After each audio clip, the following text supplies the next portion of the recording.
This YouTube video is for you folks out there that has a Mercury 25 horsepower, 15 Mercury motors, outboard motor, tiller handle, with the shifter like this one here.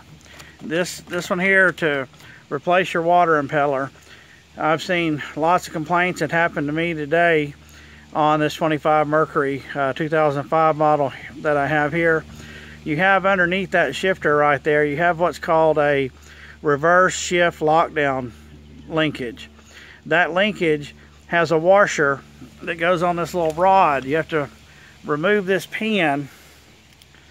You have to remove that pin right there to get it off the shaft for the motor, so you can drop the lower unit, so to do a water and pump impeller. If you have a complaint to where your motor, after you do the water pump impeller replacement and you go out to the lake and it reverses off your trailer, on mine it worked fine on the water hose, reverse forward, no problem. Got out to the lake, it reversed off the trailer, and then when I went to come up to the ramp to pick my son up, it no longer would go into reverse. It would just kind of bind up when you would shift this handle. When you would shift this handle here into reverse, it'd get right there and just bind up. It would not go into reverse. That linkage would not go down. And the reason was, I forgot to hook up this linkage underneath here. I don't know if you can see it. Let me try to get a zoom up video. Get some light in here on it.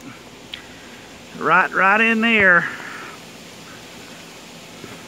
If you can see that, that's a washer underneath the little rod, a little 1/4-inch rod. It makes a little circle around that shaft. That linkage shaft for shifting forward reverse has to go through that rod, that lockdown linkage.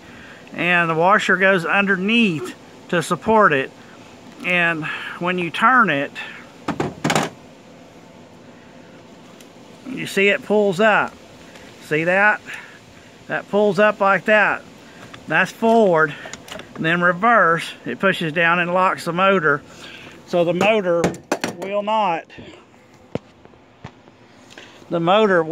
come up. As long as you've got this in the lock position, the motor will not come up. That's the way it's supposed to work. If you've got it down, it'll come up. But it will not come up as long as that rod is hooked up right here properly. It's hard to get to. You've got to get in here. You've got to get in here and get your washer on first, and then you got to run it through the linkage and then up through there into this. You generally need to have it in the forward position to get that rod, shift rod, up as high as you can get it.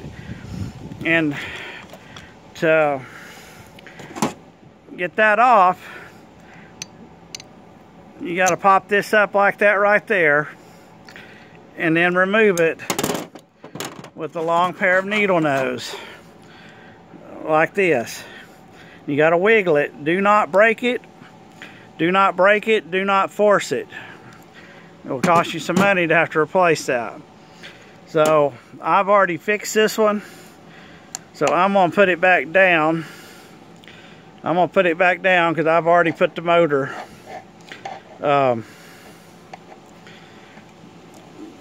in the lock position right there. That's locked. Okay. So all I've got to do is put my starter back on. My cover right here to go over the throttle body. You have to take the cover off to get to that bolt right there for the starter. So I'm gonna go ahead and put it all back together and put it on a water hose and see how she works.